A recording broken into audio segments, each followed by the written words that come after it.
Inequalities. When you need to use an inequality to solve a word problem, you may encounter one of the phrases below.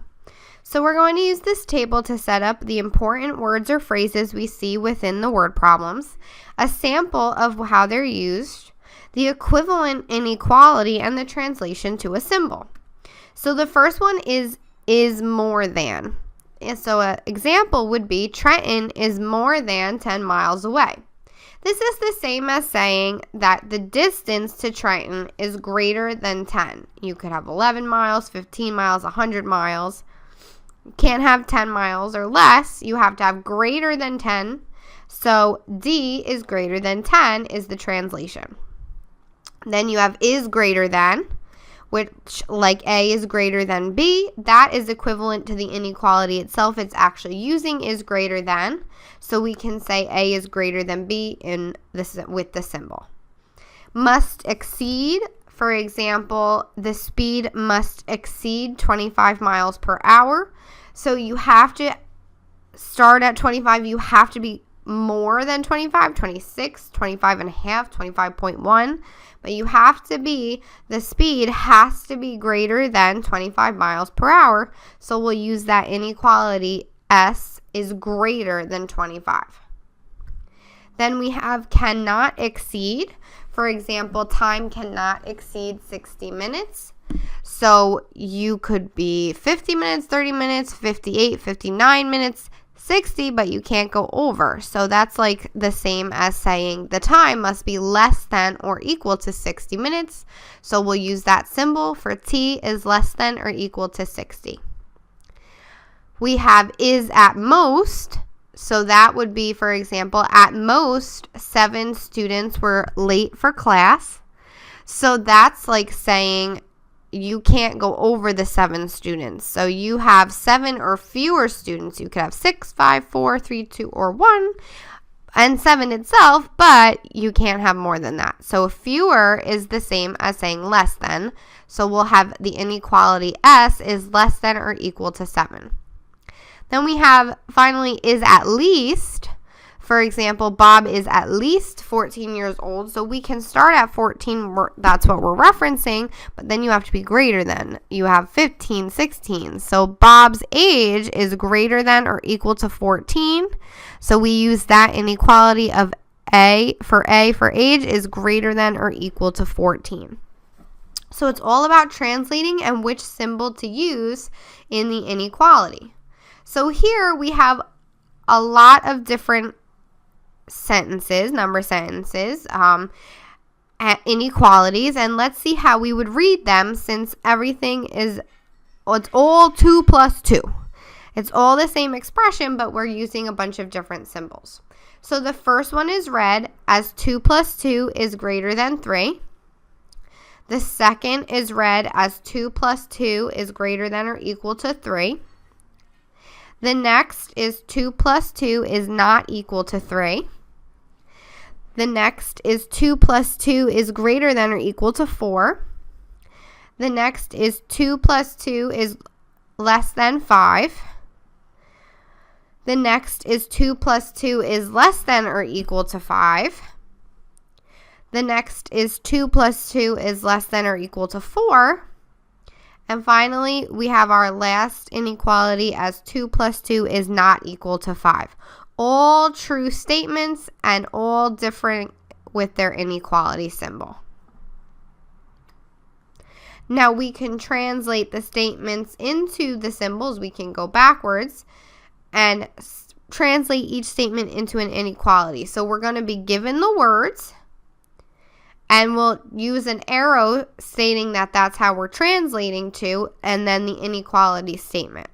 So we have x is less than 10. So if we break this down, it's almost like there's 3 different parts. The first is x, which can translate right to an x.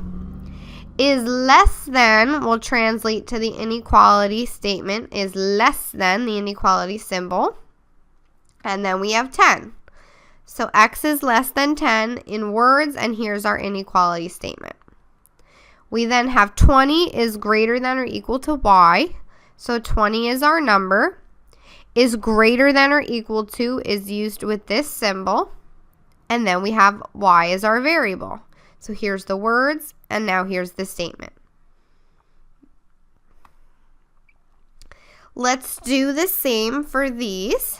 We have each inequality, and we're going to write it using symbols, not the sentence anymore. So we have twice a number is at most 4. So twice a number is part of your sentence. We have twice a number is multiplying 2 by the number that we're representing with x, is at most. So we have to think of what inequality symbol is at most. You can't have greater than. You have to be at most. You have to be less than, but you could be equal to whatever number we're talking about, which here we're talking about 4. So we have here, we have 2x is less than or equal to 4.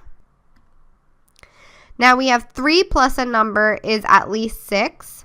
So first we have 3 plus a number, so that would be 3 plus x. Then we have is at least, so that means we have to start somewhere. We have to be more than, greater than. We could be equal to it, but we have to be more than as well if we're going to choose other numbers and we're comparing it to 6. So that will give us 3 plus x is greater than or equal to 6. Then we have a number minus 4 is not equal to 7. So we have a number minus 4. So a number, x minus 4, is not equal to, so that'll be our inequality symbol of an equal sign with a slash through it. And we're not equal to, we're comparing it to 7. So that gives us x minus 4 is not equal to 7. Then we have 5 less than a number is less than twice that number. So these are a little more trickier examples, but we can approach them the same. We can break it down. 5 less than a number. So 5 less than, we're subtracting 5 from a number x, is less than, that's our symbol. Now we have to be careful. Less than in the first part was talking about subtraction, and the second part is our inequality symbol. And then we have twice that number, so we have 2 times that number before we used was x. So we have x minus 5 is less than 2x. Then we have the sum of 2 consecutive numbers is at least 13. So the sum of 2 consecutive numbers, we can represent consecutive numbers with x and then x plus 1, because consecutive means numbers that are right after each other, numbers right in a row, numbers that you can add just 1, 2 to get to. And if we add those two together, we'll have x, that number we don't know, plus x plus 1, its consecutive number after it. Then we have is at least, so we have to start at whatever our reference is and get higher. We have to be equal, we could be equal to it, but then we need greater than. We can't have any number less than while we're comparing to 13. So we have x plus 1 is greater than or equal to 13. Then we have 3 times the number plus 7 is at least 9. So first we have 3 times the number plus 7, which gives us 3x, 3 times a number represented by the variable x plus 7. Then we have is at least, again, greater than or equal to, and now we have 9. So we'll have 3x plus 7 is greater than or equal to 9. So it's good practice to start translating when you're given these number inequality sentences, these number sentences, because these are very straightforward. Sometimes they're going to be presented to you within real-world applications or word problems. So for example, here, now your words are in a word problem. So we have a store's employees earn at least $7.50 per hour. So you have to define a variable and write an inequality for the amount the employees may earn per hour. So defining our variables, we're going to let E represent an employee's hourly wage, since we're talking about how much they earn an hour. So then we're going to try to see and compare where and see what our inequality could be. So let's use that variable, an employee earns. So again, we just defined that's how we are defining our variables. So that is this part here. At least, so we're going to use the symbol greater than or equal to for at least. So you could equal a certain amount, but you have to then start growing. You have to increase your amount. And then we're comparing to 750. That's the rate. So our inequality becomes E is greater than or equal to 7.5. That's representing that store's employees earning at least $7.50 per hour. So you can start to translate these word problems into inequalities. Solution sets. All of the equations we have studied have only one solution. Solutions to inequalities are not single numbers. Instead, inequalities are likely to have multiple solutions. So this is a number line that is representing an inequality. We can see it here, the shading and this closed circle on the number line. Now this would be read as the solution is the set of all numbers greater than or equal to -5. That's how we would read this graph and this solution set. Now consider the set 5, 10, 15, 20. Of the numbers in the sample set, which are solutions to the inequality r is greater than 10. In order to see which one's our solution, we have to test each number. We have to substitute each number in for r into the inequality and see if it's true or false. Solutions would make the inequality true. So first we'll look at 5. So 5 is greater than 10 is not true. So 5 is not a solution. Then we'll look at 10. 10 is greater than 10 is not true. So 10 is not a solution. 15 is greater than true. So 15 is a solution. And 20 is greater than 10 is true. So 20 is a solution. So our answer to that question is 15 and 20 are the solutions. And we can write it like this using braces. That's indicating it's the solution set of 15, 20. Let's try another one. Consider this sample set. We have 3, 4, 5, 6, 7, 8.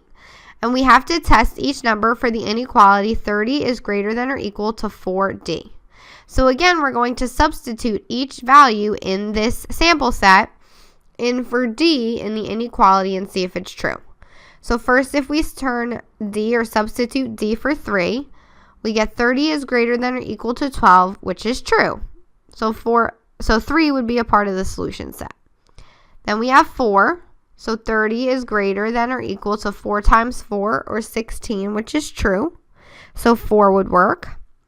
Substituting in 5, 30 is greater than or equal to 20 is true, so 5 would work.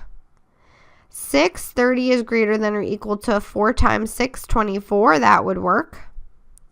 7, 30 is greater than or equal to 4 times 7, 28, that would work. And 8, 30 is greater than or equal to 32, 4 times 8, so that wouldn't work. So actually, 8 is not going to be a part of the solution set. So that is the only one after we test each number that does not make a true statement. So it would not be in our solution set. Here, our solution set would be simply 3, 4, 5, 6, and 7. The 8 would get removed from our solution set from the sample set.